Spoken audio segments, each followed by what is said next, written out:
thank you for coming for this 8th virtual coffee for Confined Yogis. So let me just explain what this is and how we're going to be doing what we're doing today. So this difficult pandemic has brought much suffering worldwide, but has also created a need for connection without borders. Thanks to the technology of Zoom, in this virtual coffee, we have been reaching to senior Iyengar teachers worldwide, creating a global community of yogi interested in the philosophy of yoga at this time of global pandemic. My hope is that by hearing the different voices of our senior teachers, we can learn from each other as we strengthen, explore the many aspects of our yoga practice. And our guest today is Christian Pisano, senior Iyengar teacher from Nice in France, author of the Hero's Contemplation. Christian has practiced yoga for more than 30 years. He has lived in Pune for several years, studying directly with B.K.S. Iyengar, which he considers his guru. His philosophical approach or inclination draws him toward the non-dual approach of the Trika system, better known as the Kashmir Shivaism. He's one of only 3 teachers worldwide to have received the Advanced Senior Intermediate Teacher certificate given by B.K.S. Iyengar himself. Christian is the director of the Iyengar Institute in Nice. We have received many questions for Christian, and we will have a good amount of time set up aside for your question. But if you have not sent any and you want to, please feel free to write in the chat or ask your question directly when we open the floor, and we will open the floor about 20 minutes before the end of the session. So, Christian, we are very pleased to have you on this coffee. In your book, The Hero's Contemplation, you have a chapter on practice titled Practice of Non-Practice. So could you please tell us what is practice, non-practice for you? So welcome everyone. Thank you, Rahel, for the introduction. Maybe to put us in the mood, maybe we could start by sitting quietly. Can you hear me? Louder? Can you speak louder? I was saying that to put us in the mood, we could start by sitting quietly for a little bit. Absolutely. All right? Yes. Yeah. So wherever we are, let's sit and establish our sitting in space. Do I speak louder? Can you hear me? It's okay? Yes. We can hear you, yeah. That's good.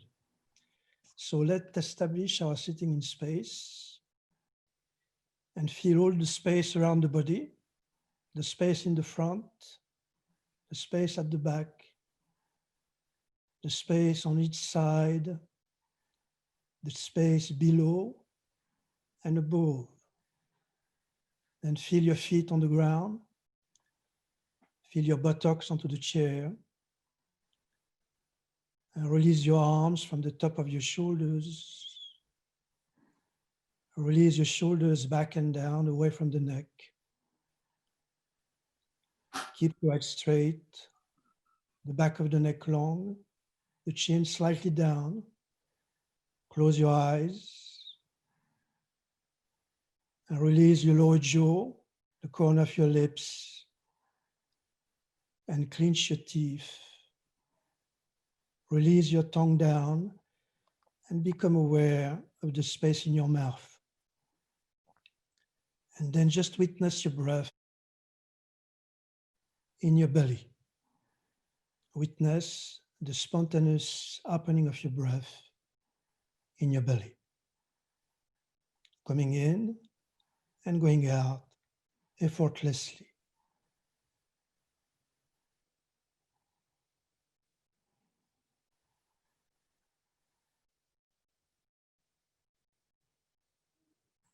You don't have to do it. It is done for you. Let it happen. The spontaneous opening of your breath in your belly, massaging your abdomen, and nudging your belly and rocking you.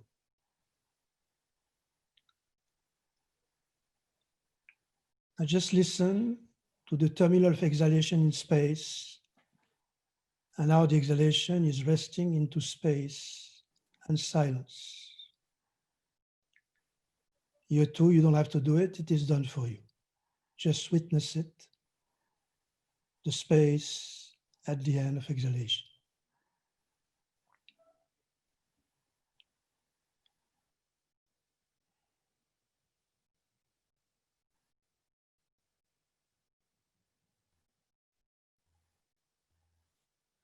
So now we chant the invocation to Shiva.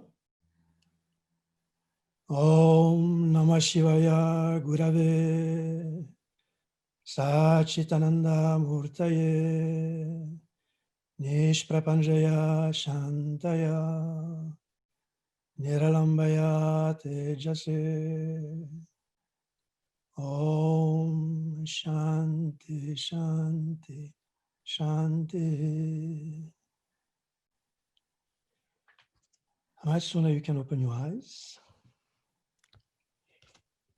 So as a prologue to your question, my understanding about what practice is, first let me tell you that most of what I've learned about yoga, I forgot it. I would say, it happened in spite of me through the circumstances of my life. And you see, at the beginning, it's a bit scary, but after there's a kind of a surprise in finding what always has been there. And there's a kind of, you see, a joyful, aimless wandering, where what you encounter in the current of life, it's yoga itself. Without the frills, without any embroidery, and without even the name itself.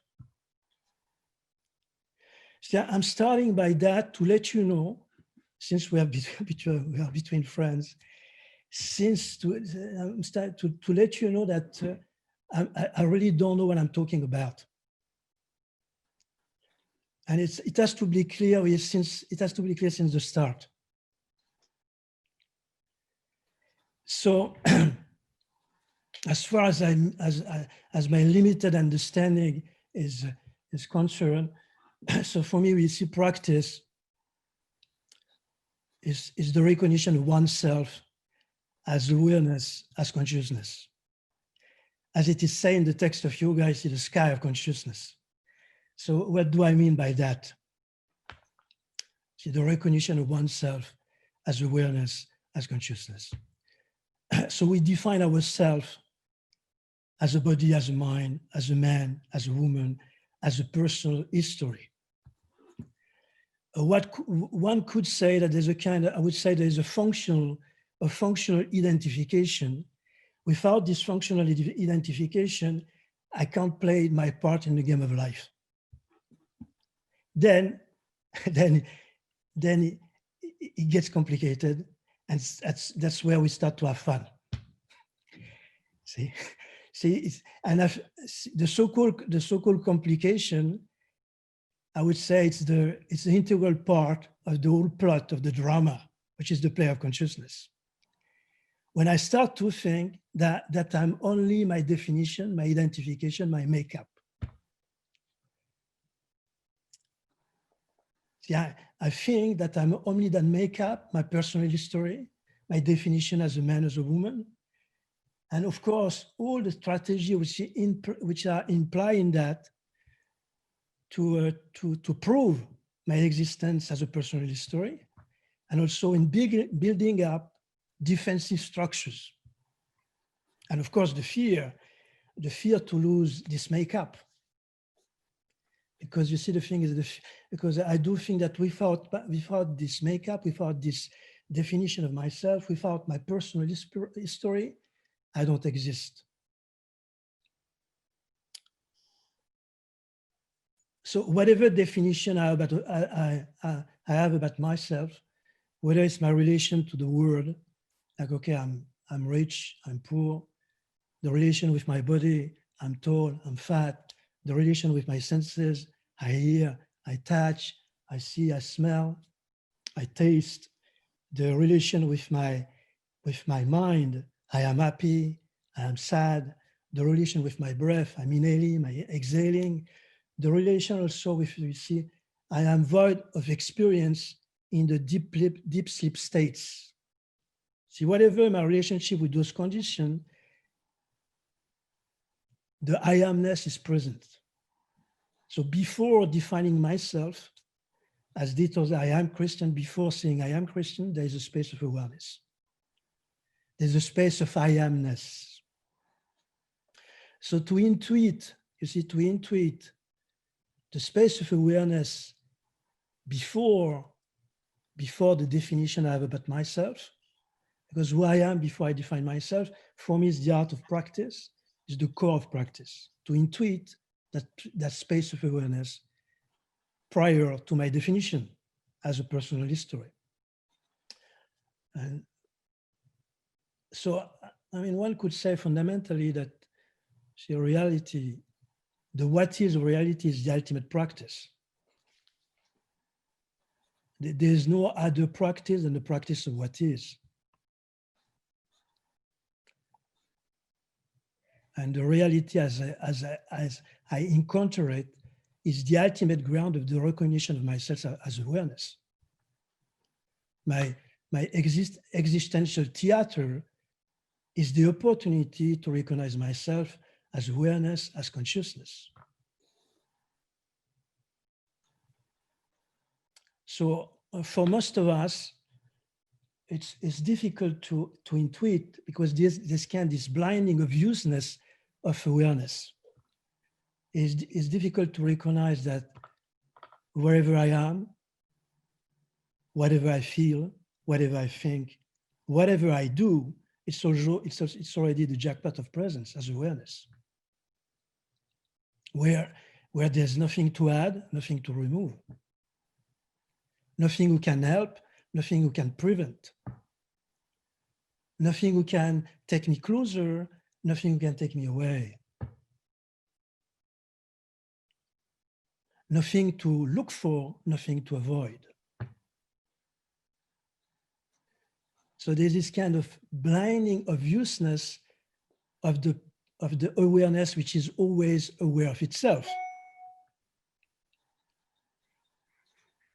And if there is a spiritual practice, which I don't like the term, is as a matter of fact to remove, to eradicate the delusion that we are not aware.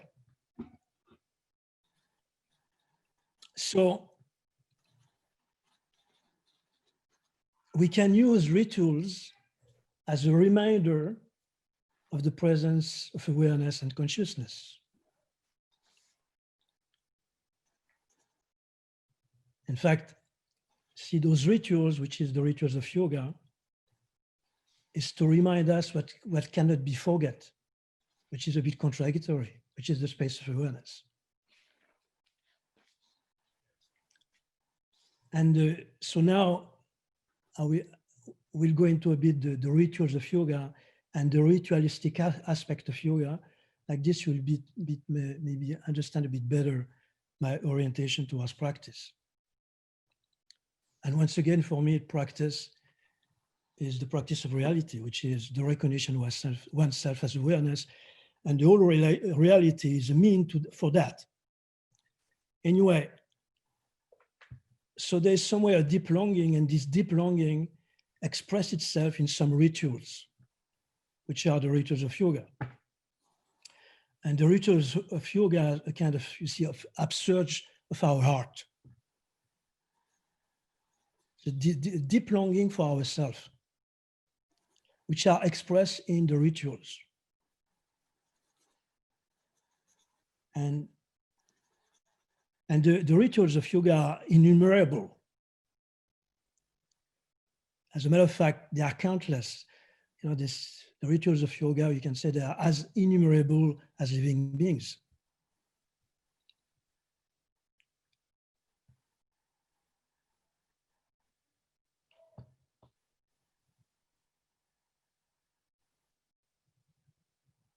And what we're going to talk about now is the ritualistic aspect of some of the few rituals, which is the asanas, the pranayamas, the bandhas, the mudras, the bhavanas, and the ritualistic aspect of that.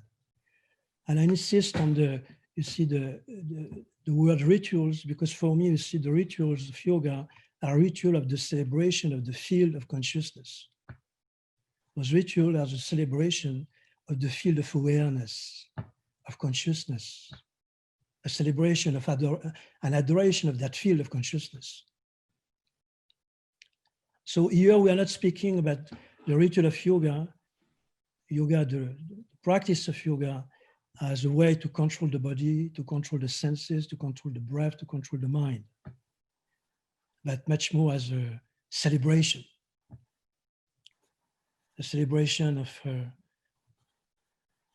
of the field of consciousness, which is the body, the mind, the senses, and the whole reality. As a matter of fact, the whole reality becomes the ritualistic aspect of consciousness as awareness. So one of the first rituals that we are using, and let me point out that the asanas are just a wave on the ocean of yoga. The asana is just a wave on the ocean of yoga. So we are using the vocabulary of the asanas, and remember that the asana are just an expression of our inner semantic, our own energies, and those three energies, which is desire, Ichha Shakti, knowingness, knowledge, Jnana Shakti, activity, Kriya Shakti. They are just an expression of our inner semantic, our energies. Desire, knowledge, activities. And so we are using, one of the first rituals is to using the vocabulary of the asana, which are the expression of our energy, to read the embodiment. That's the first thing. So we read the embodiment to understand that the body itself is the first text, the first tantra, the first shastra.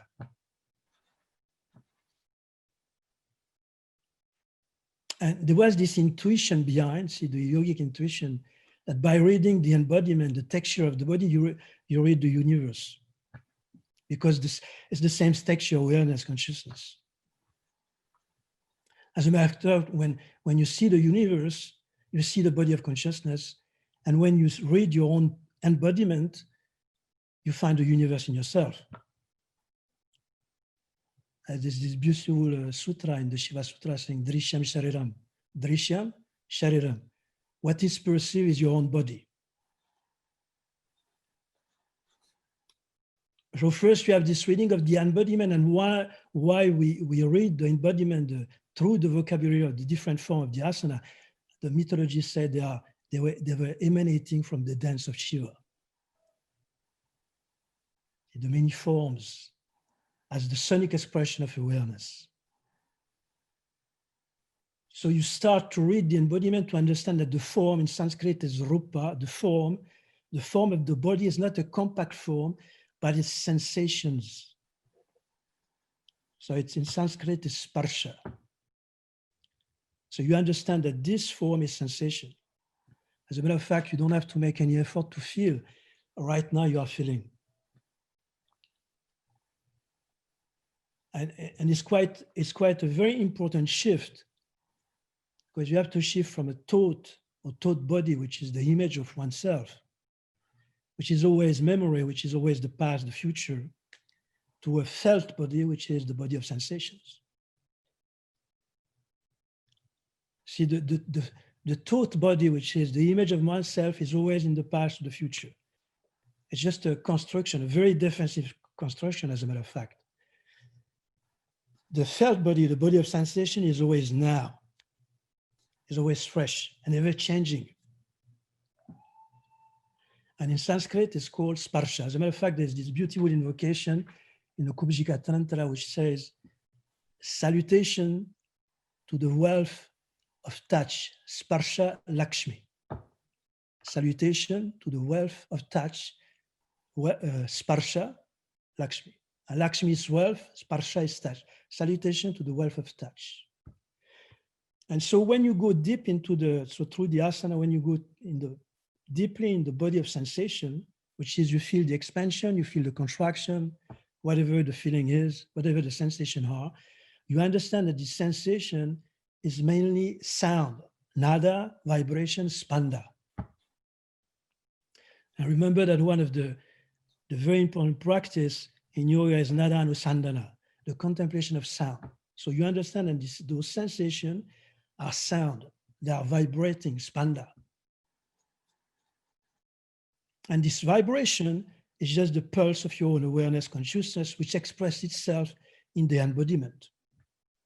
So you have this beautiful reading, see, from the form, the sensation, the vibration, the pulse of consciousness, to understand that whatever the functioning of the body is just waves on consciousness. Now, how this happens, see, when you actually practice. And once again, I stress out that the rituals of yoga are innumerable and asana just a wave. So when you go through all those forms, and when you go to the sensation, as a matter of fact, there's a mapping of the body through the sensation. This mapping is always ever changing. As a matter of fact, you map the sensation, there's a mapping through the different regions.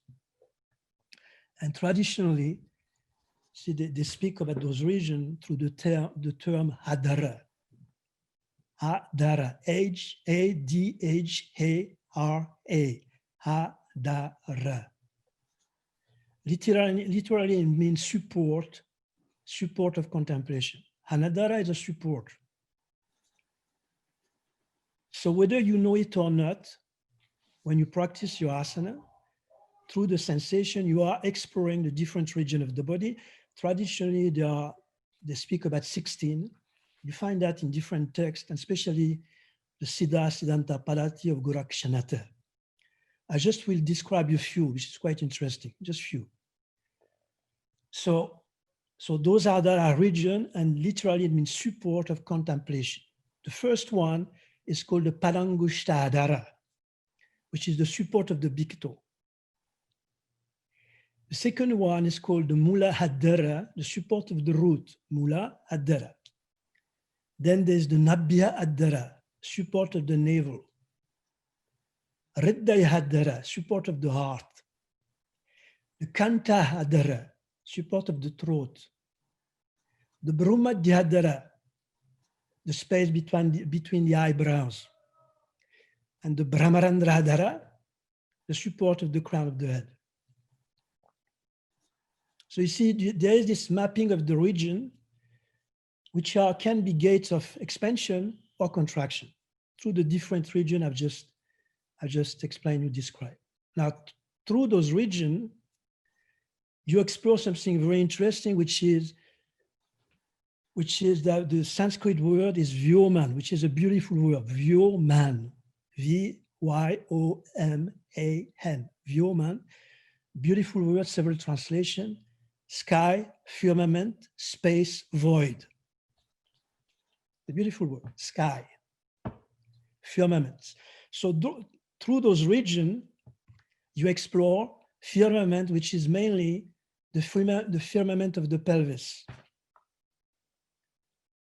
The sky of the pelvis, the sky of the abdomen, the sky of the chest, the sky of the skull, which are related somewhere where there is, in those spaces, there's a natural spriting of the Bandha, Mula, Uddiyana, and Jaladhara, through those spaces. Then, of course, through the region and the firmament, you are exploring, of course, the breath. See, while you are practicing, you are exploring the breath, the inhalation, the exhalation, the space at the end of the inhalation, the space at the end of exhalation. And of course, you are also through the region, and especially the spaces, the sky, the firmament, you are exploring also the different coloration of the breath, which are very interesting. The different coloration, different ambience of the breath, which is, you see, the apana, samana, the prana, the uddhana, the vyana vayu. They are connected with the space in different regions. And of course, when you do this exploration, which is a beautiful exploration, because you are just exploring your field. You explore your own capacities, which in Sanskrit is shaktis. Your capacity, your power, your potentialities. And first, so one of the capacities, this is the organic capacity, the amazing capacity of your organs. And there's also this beautiful sutra in the Shiva Sutra, which is Sharira Vritti Vrattam, Sharira Vrittir Vrattam. Sharira Vrittir Vrattam. Just three words that you know. Sharira is the body. Vritti in that context is the organic modification. Vratta is the vow. So for the yogi, his organic function is the religious vow, because there's a tremendous intelligence behind it. You explore also, you see, you understand also the capacity of your senses, the capacity of perception. The capacity of the thought process, the mind, which can be some, which can put you in some ambience, very different ambience. Expansion, contraction, emotions. See the capacity of your emotion, see the feeling of the emotions.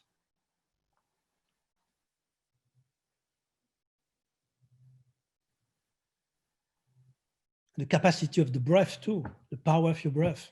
So all these are the Shaktis, which is, see, the ray of consciousness as your embodiment.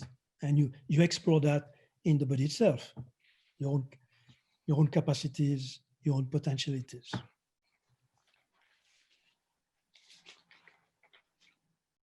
then, of course, you are going to explore also through the whole process, you are going to explore what they call the bhavanas. Bhavanas, different, it depends the context. See, the bhavanas, depending the context,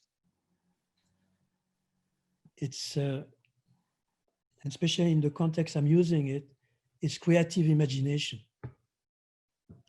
And at the end of the session, I will read the bhavana. So it's creative imagination that you use in your practice to, I would say, to explain your capacity of exploration. It will come to you. And of course, you find the bhavana in the text. I will show one or two at the end. But those bhavana are going to come to you almost spontaneously, which means that your capacity of imagination and the creative imagination, which somewhere breaks you out of the, I would say, the frontier of your body and the mind. It's like, see, at the beginning of the session, I use a bhavana. See, feeling the whole space around, the space in the front, the space at the back, the space on each side, the space above and below. See, that's the kind of bhavanas, which somewhere, it's a kind of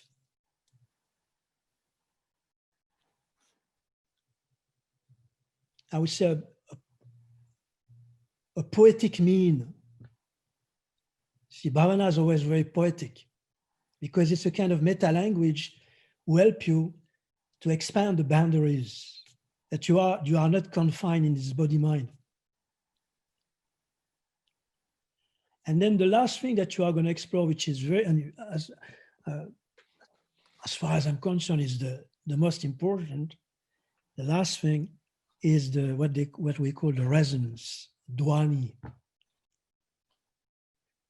See, the resonance. In Sanskrit, it's dhvani, D-H-V-A-N-I, dhvani. And we all feel that spontaneously. Like, first, when you listen to poetry, you have the resonance of your heart as beauty, as aesthetical beauty. That's the resonance. And then the other resonance, well, mainly speaking here, is at the end of the process of your asana. When you come out of the process, you have a spontaneous resonance as spaciousness. It comes to you. So the spontaneous resonance as spaciousness. That's the resonance at the end of the process of the activities, the dynamism. So I would say that the ritualistic aspect of those ritual of celebration through the asanas. Now there's three, to go a bit deeper in those, how to understand the vocabulary of the asanas.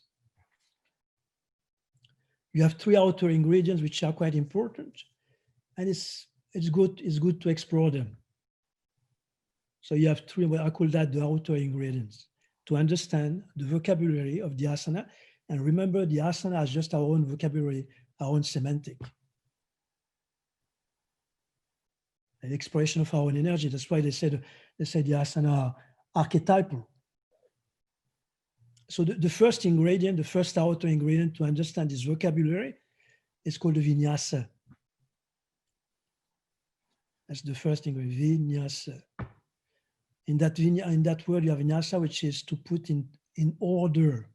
As a matter of fact, you have a traditional vinyasa, which is called the Hanga Nasya, which you put mantra in the 5 fingers, then you put mantra in the bodies, that's called the Hanga, the Karana Nasya.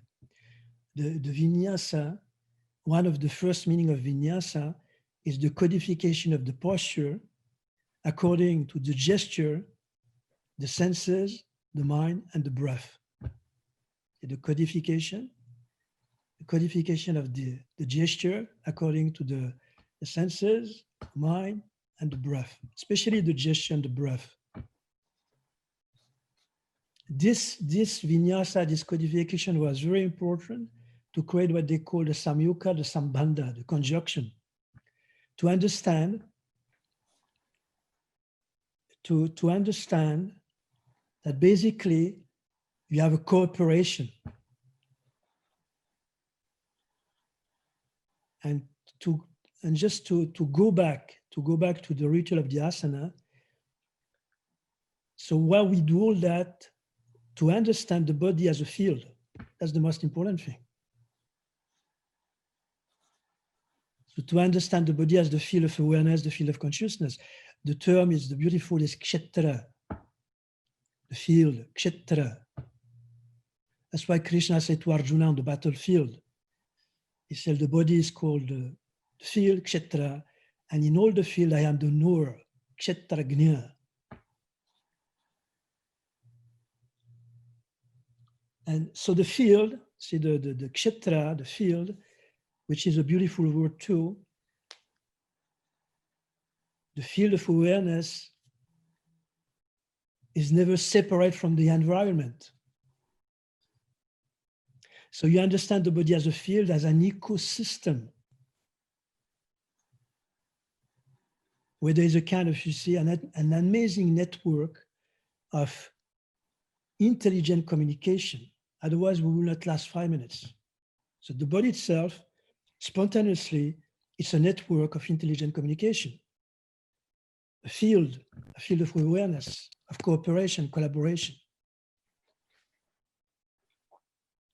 And the field, this kshetra, is never separate, which is the biology, the psychology, and even the environment as the social context, they are never separated. They interact on each other, one way or the other. So Christian, biology. Can I ask a question? Can I ask a question of just making it a bit clearer for myself? Yeah, please. So what you're saying is that the goal of our non-practice practice is to find and to find the awareness, to be conscious of the awareness that we are. And all those rituals that we are working with are ways for us to become more aware of that consciousness, of the breath, of the places in the body. Is this the right way of putting it, or do I don't understand you?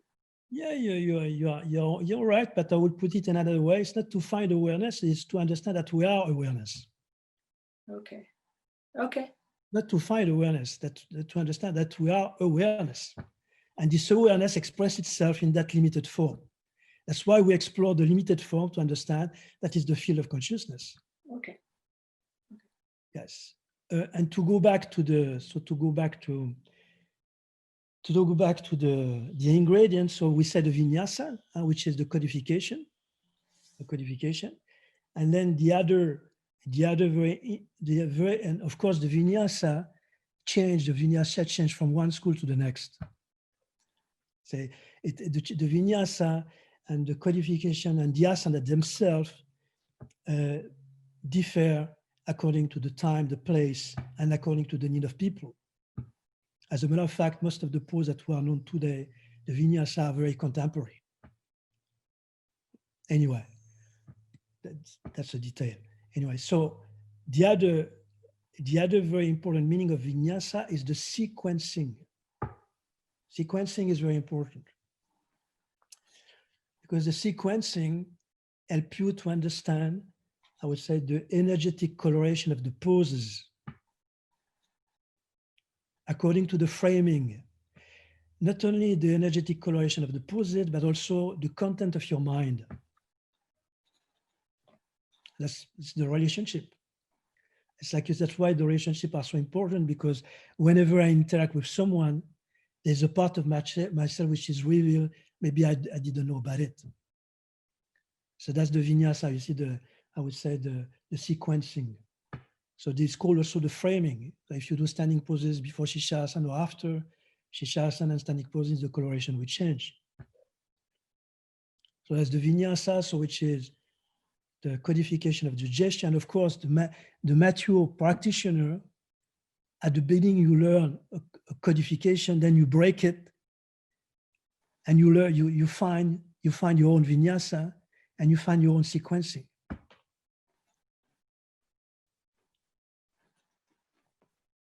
And if you have the vinyasa, you have, of course, the vinyasa krama. So kram means step, which means the gradual approach, step by step. So if you have the vinyasa, because it goes together, you have the vinyasa krama, which is the gradual approach. And of course, the gradual approach is also there to once again to understand the collaboration, the ecosystem. Okay? Because without this gradual approach, the region are not gonna cooperate. Of course, whatever you do with the props is the vinyasa krama. So you can't do Suptavirasana, you use a bolster, that's the vinyasa krama. But you don't need a prop to do the vinyasa krama because it comes naturally to you. It's a kind of preparation, accommodation, a cooperation. Like this, you see, the body, the mind, the senses can cooperate, the breath can cooperate. So it's all the modification you do to a pose to work with the cooperation, to understand the non-violent communication with oneself. That's the vinyasa krama, non-violent communication with oneself. And if you have, so you want to say something? Yeah, I just wanted to say that we are going to, if you want to wrap up a little bit what you want to tell us, and then we'll open it for questions, Sure. because we have about 20 minutes. Yeah. So just tell us if you want to wrap it up for what exactly you want us to remember for what you say, or if there is a point that you want to make, and then maybe we'll open it for questions. There were many questions, and I'm sure people have a lot of questions as you are giving us a lot of info. So we wrap it up. Yeah. The last one is called the Vini Yoga. So you have Vinyasa, Vinyasa Krama, Vini Yoga.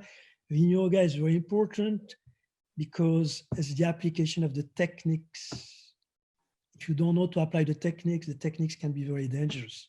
So you apply the technique according to your constitution, your prakriti, whether you are a man, a woman, your age, see the seasons, where you live, what you do in life.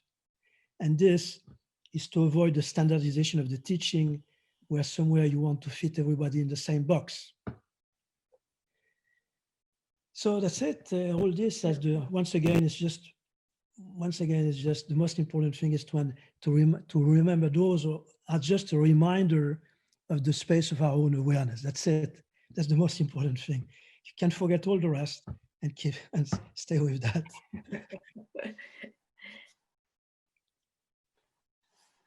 So thank you. And I think I'm going to open it. I have the question that people ask, and I can certainly read from the question, but I would like, if you have a question, just raise your virtual hand, and we're going to move around and see if we have any question. There is James Lather raised their hand. Okay, so why don't you unmute yourself and ask your question? Yes, thank you, Christian. My question is, can you talk a little bit about how the through the applications of these techniques into the ecosystem creates a sattvic energy in us, and how that gives us the strength to navigate the internal and the external? Yeah. So how do you start the application of the techniques? You see, the Vini Yoga helps you to have this collaboration with yourself, isn't it? That's the question. Well, yes, but also the creation of the sattvic energy, how that gives us the strength to proceed. Because that's sort of the point, I think. Yes. Yeah, the thing is that one has to explore the three's energy, not just one. One should be able to explore. In fact, life will put you in those situations where you have to explore the tamasic, the rajasic, and the sattvic. Because whether it's the tamasic, the rajasic, or the sattvic, they are expression of consciousness. So you can't just put the emphasis on the sattvic energy, because though it can be very nice, but you can really get stuck into the expansion of consciousness, forgetting about the tamasic and the rajasic. See, expansion and contraction, where it's sattvic, rajasic, tamasic, are just expression of consciousness. And even if you are in a deep tamasic energy are very helpful to understand that. But of course, I do understand your point in such a way that somewhere the sattvic atmosphere is trigger that expansion of consciousness and trigger that, I would say, that space of listening. And when that space of listening, which is, see, the space of listening is trigger, is established, see, by this Vini Yoga, which is the space of listening, is mainly to reduce the anxiety, no competition, no hierarchy, no comparison with you and the others. Then you can explore whatever you have to explore in your process, whether the process is tamasic, rajasic.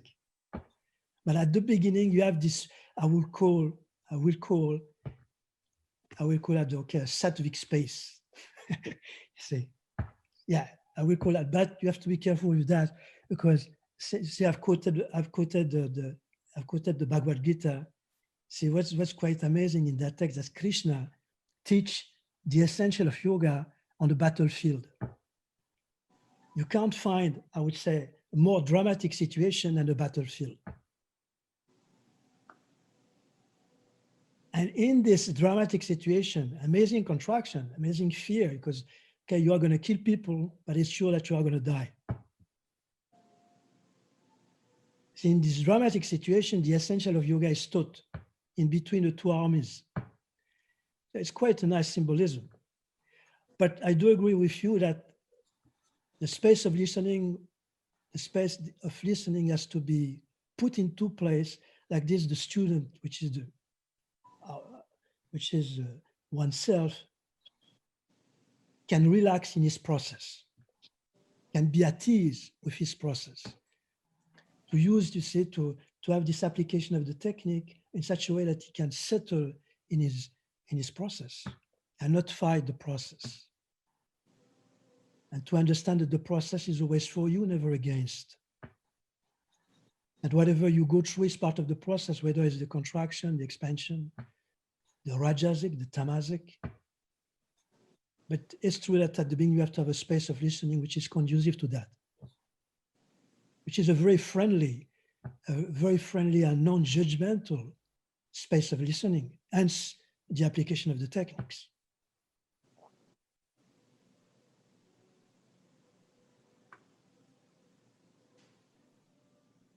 And then whether it's you, if you have your, I would say your friend as a teacher, he can help you, he can facilitate, I don't like the word help, but he can facilitate the process. I don't know if I've answered your question. Yes, you've helped very much. You've given the context for the exploration, and also that we have to find all of the gunas and navigate through all of them in our explorations, but it's the essential sattvic which gives us the space of relaxation in order to explore all of that. Yeah, to explore all the rest, absolutely. All the rest, yes. Sometimes life are going to put in situation we don't choose it. You see, which is very interesting too. So it's good that sometimes to be in a space where you can remind yourself the space of listening, which is mainly the expansion of consciousness as the, I would say, as sattva, sattvic. Well, without being attached to it anyway. Because strangely enough,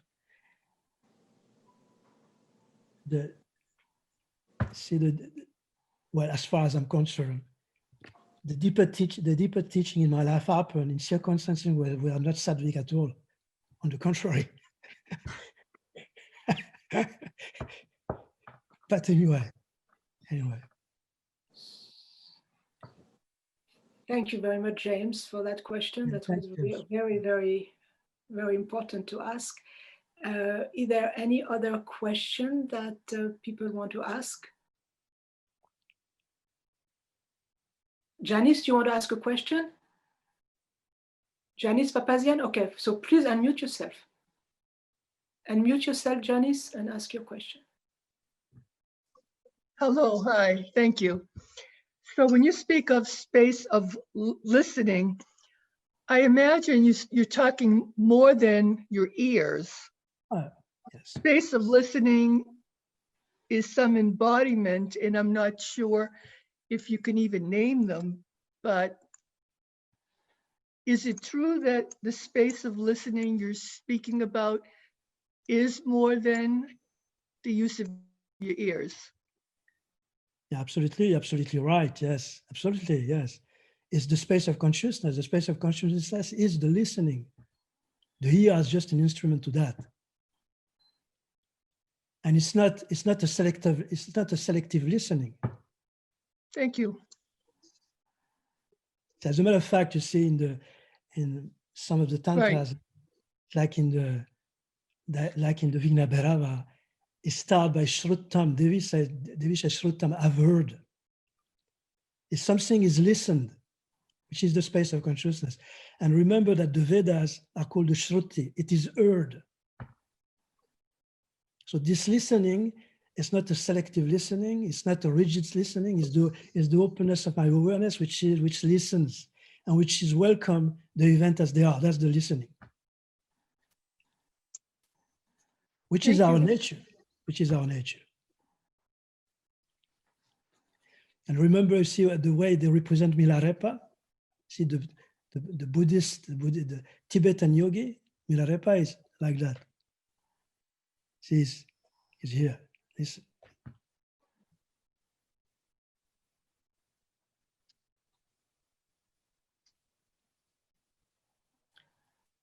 Any other question? Raise your virtual hand, because we have many people on this talk, and I can't see everybody. So if there is a raised hand.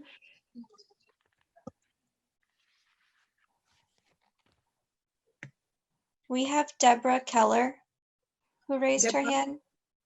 So please. Hi, here I am. There, I started my video. Okay. So we're having a really hard time wrapping my head around this conversation. It's going to take a while for me to figure it, just to think through this. But I'm wondering, Christian, do you remember, I mean, when you started out, you didn't start out, I would imagine, where you are today. Do you remember through your process of where you started and where you are today, like how you got there, when that shift began to happen, when you began to understand that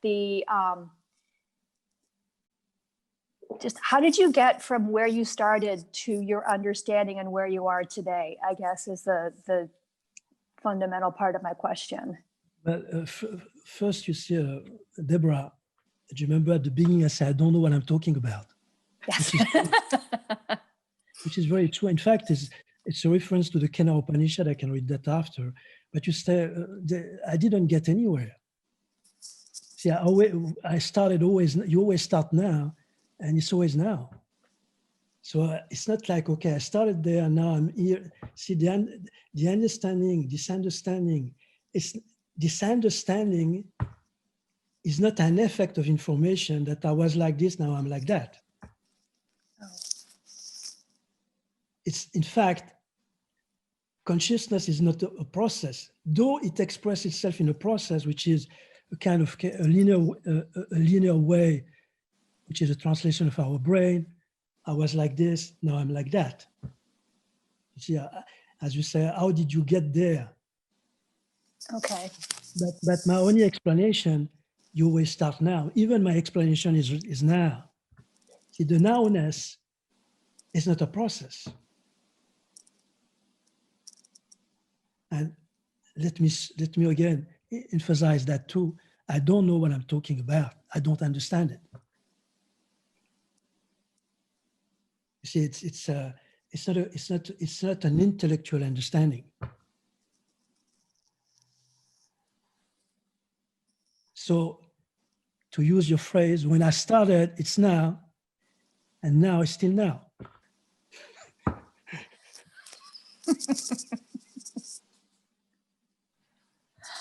And yet there is. It always start now.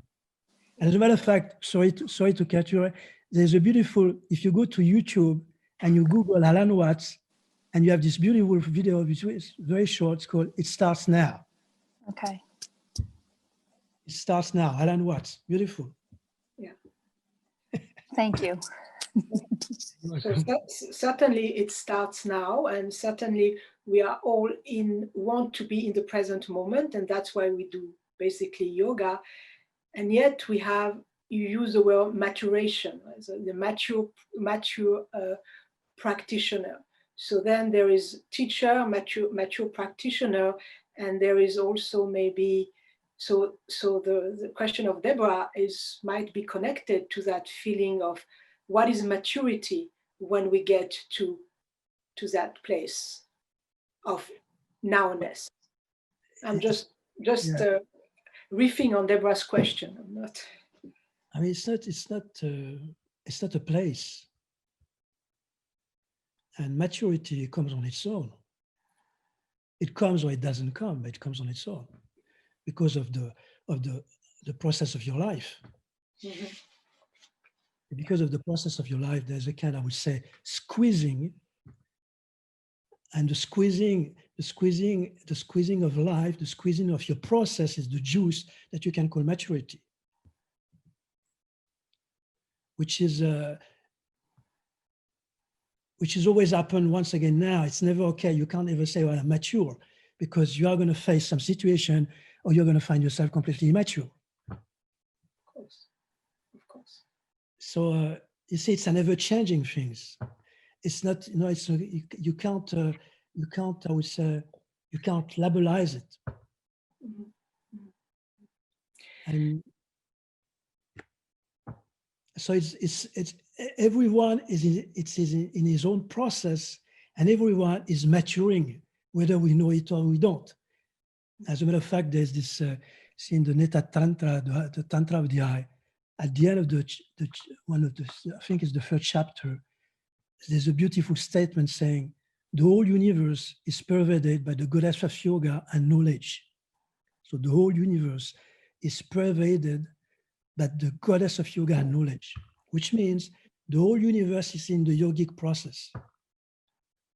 Whether I know it or not, I am in the so-called yogic process where I'm going to recognize myself as awareness. Whatever I do, whatever I feel, whatever I think, I can't separate myself from this universe process, which is recognize myself as awareness. So I'm going to ask you another question connected to the question that people have been asking. So there was, as you saw when you were registering, there were an ability to ask questions to Christian. So many questions, and I'm bringing together a few questions.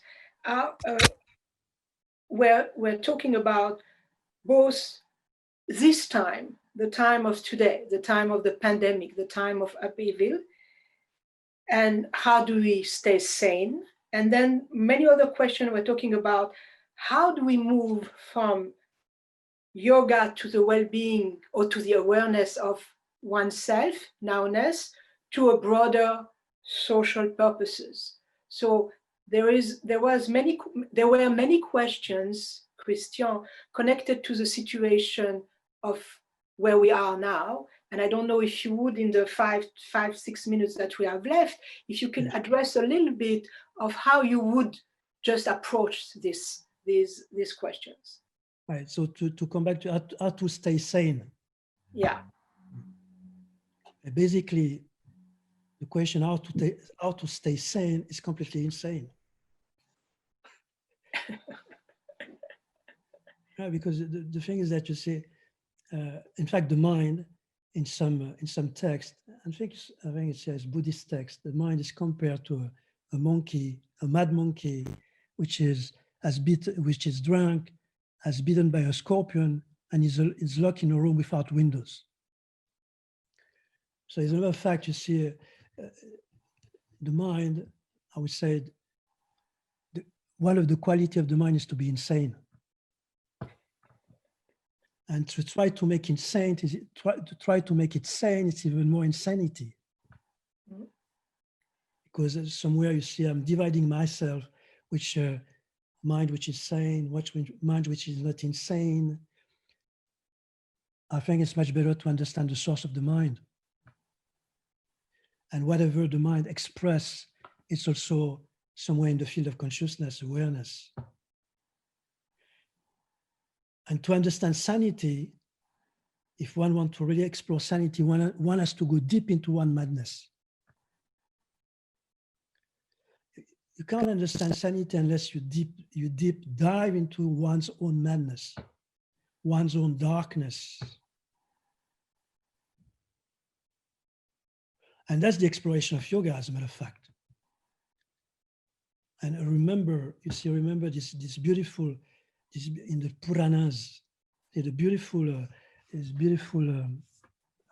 story about the Asuras and the Devas, which is beautiful. I mean, of course, you have to read between the lines. See, they were deprived from immortality, and they were going to die, so they start to freak out. And of course, I think Vishnu told them, churn the ocean, and then maybe you are going to find once again the Amrit.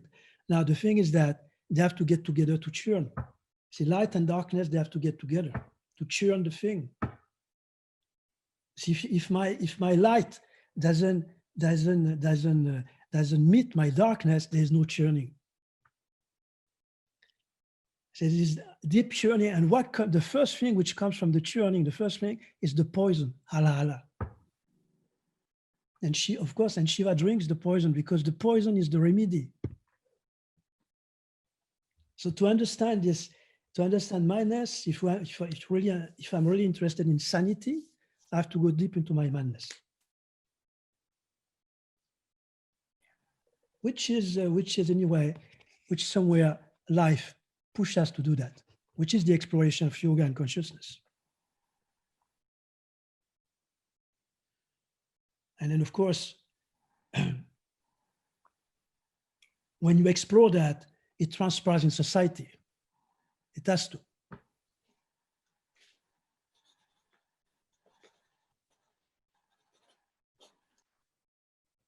But it's a very daring and very, I would say, very daring, it's very daring exploration because, it's the less traveled road. Like the poems, it made all the difference. I've taken the less traveled road and it made all the difference. Mm-hmm. So one of the big part of the exploration of that consciousness through the ritual of yoga is the exploration of madness, insanity, darkness.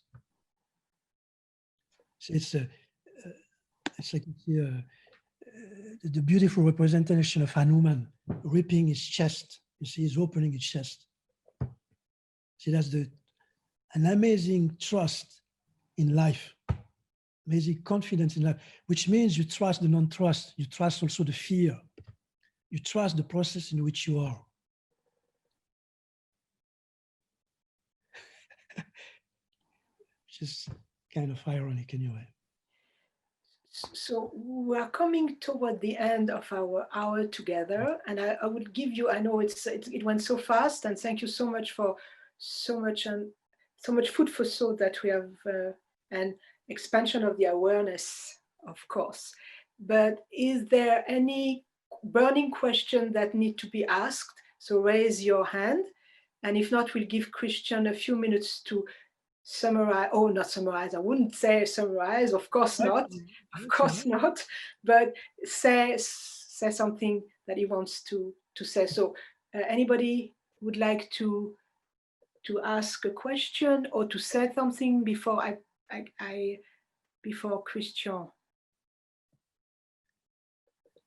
Nope. Okay, so Christian, it's all yours. So as you say, Rahel, to summarize, I will finish by first a shloka from the Vijnana Bhairava Tantra. Vijnana Bhairava Tantra, for the people who are interested, it's the shloka 92. It's a beautiful bhavana, and it summarizes, you say, whatever we said, whatever I said this evening. So one should meditate on one's own body in the form of the vast sky, unlimited in all direction. Then the power of consciousness is free from any support and reveals the own nature. One should meditate on one's own body or self in the form of the vast sky, unlimited in all directions.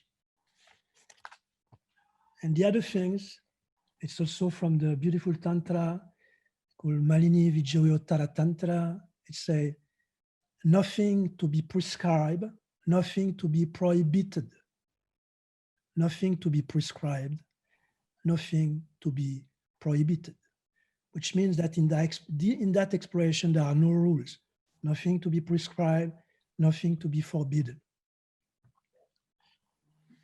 And the last one, which is come from, which I really like, it's a bit kind of, you have to have a sense of humor, of course. It's come from the Dzogchen tradition, which is Buddhist tradition, Dzogchen tradition. They say the bad news is that we are falling. The bad news is that we are falling. The good news is there is no ground. Bad news, we are falling. Good news, there is no ground. Okay. So thank you, everyone, to have been there. So thank you. So I want to thank you very much, and I would like to say a few things before we end officially the meeting. I want to thank Christian very much and everybody coming from so many places. It's always a pleasure to be all together. And I want to thank the Iyengar Association of New England and Artemis Yoga for the support. I think we need a strong community to be able to create in this world, and certainly at this moment in this time. And it's also time to remind ourselves that we're all interconnected, and it is in our interconnection that creativity and healing can flourish. I thank you very much, Christian, again, for so much food for thought and so much humor that you brought to this. And I want to announce that our next guests are Klaus Wittig and Jette Gering, a husband and wife team of senior Iyengar teachers from director of the Iyengar Institute in Copenhagen, Denmark, and they will join us on December 13th. So stay connected at 1 p.m. Eastern time. So thank you, everybody, and so nice to see all your faces, which I see not so much. It's very nice to see everybody, and very nice to have new friends and old friends. So Christian, thank you so much. This was wonderful, and I'm really grateful for you for your contribution to this. Thank you for your invitation. Thanks. Okay. Take care, everybody.